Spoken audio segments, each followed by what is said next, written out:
Travel along, Catholic pilgrims, as we read letters from the voyages of St. Frances Cabrini as she traveled around the Western Hemisphere sharing the good news of Christ.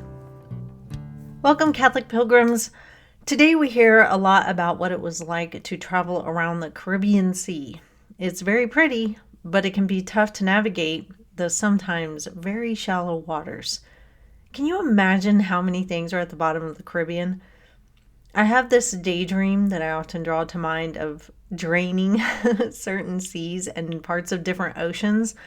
And then after they're drained, I imagine myself walking on the bottom, looking at all the interesting treasures and pieces of history lying there at the bottom of the ocean. I think that would just be wildly cool to do. Anyway, Mother Cabrini is getting close to Port Limon, and she's anxious to get to shore to find someone to help her understand her swelling problem. Let's turn to page 120 to hear. 28th day. Yesterday at midday, my eyes were almost closed by the swelling, and I had to stop writing. Today, the swelling has greatly diminished, but there are white blisters on my forehead which give me the appearance of a leper. How strange and wonderful! No one here can tell me what it is, but it is consoling to abandon oneself to the most adorable and most loving heart of Jesus. For whilst we are far away from our sisters, between the sky and water where no human comfort can reach us, we know that the heart of Jesus watches over his spouses just the same.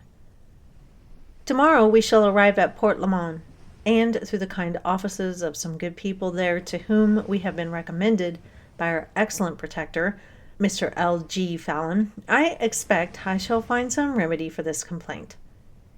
If we can reach Panama, where our house is situated, then Mother Gabriella's anxiety will cease, for she is quite upset about it, as she does not know what to do for me. Yesterday at 3 p.m., we passed by the Awan Island, which means the Isle of Big Wings, and some call it a big bird. It belongs to the United States and is inhabited by 50 men who spend the greater part of the year fishing. Last night, we passed near some very dangerous shoals. The steamer seemed as if it would capsize. The night was very dark, and fear made it appear darker. With all this, we remained very quiet in our cabins, resting as best we could, for the vessel rocked very much. We had no reason to fear, for the captain had informed us of all that was likely to happen, for he had to stop the steamer to measure the depth of the sea, so as to be sure where he was sailing. Moreover, he told us he was staying up all night, and that the crew would be up and about also. We could afford to remain quiet, for the captain is a very trustworthy man. He is a Swede. His name is Wellen, and he is a capable and respectable man. He has traveled right around the world, and almost always in the capacity of captain of a steamer. The crew is mostly Swedish also, and I regret I'm unable to speak to them of religion because they have no one to remind them when we part to attend to their religious duties. I gave them a small medal which they received with great devotion and regard as a great treasure, even those who are Protestants. I told them the medals were blessed by the Holy Father, which pleased them more, and they put them away very carefully so as to find them during storms. The Swedes have many good qualities. They are sober, simple, courteous, intelligent, and have great respect and veneration for us religious.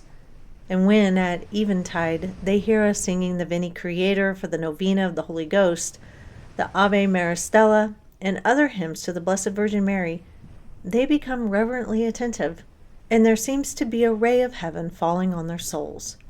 Poor men! What a pity we cannot instruct them.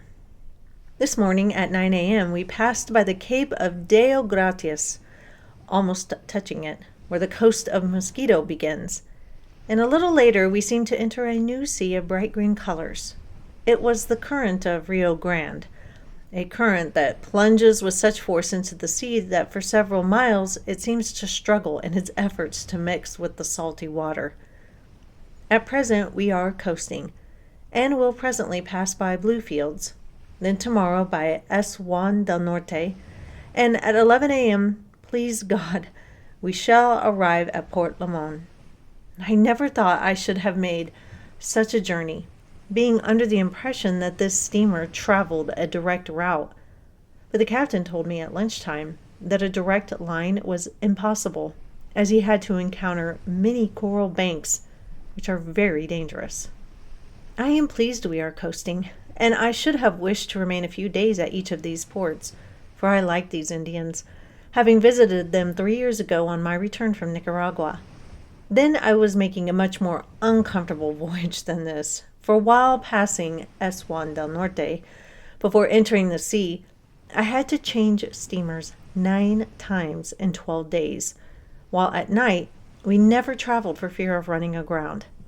In Rio, it once happened that, owing to the vessel not being able to advance, we had to travel by canoes, poor barques, and to make things worse, it was all under a downpour of rain from which we could find no shelter, as there was none to be had.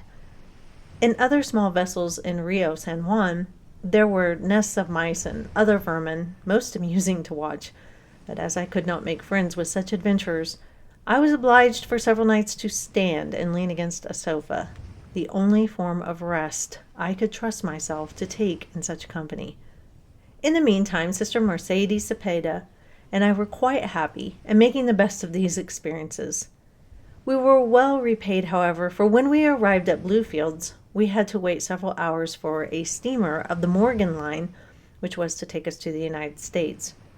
There is no church here, no priest to invite a few times a year to visit these Indians of the Riviera Mosquitia, who are considered little better than beasts by the government, and whom the church as yet has not been able to reach.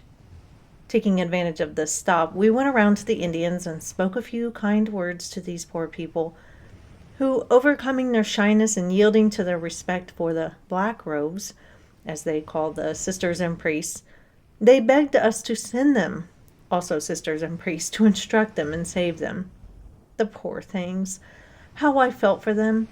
I would have opened a house at once had I the means to do so. Oh, if I could but open the purses of many of the rich to whom the good God has given so liberally of this earth's treasures.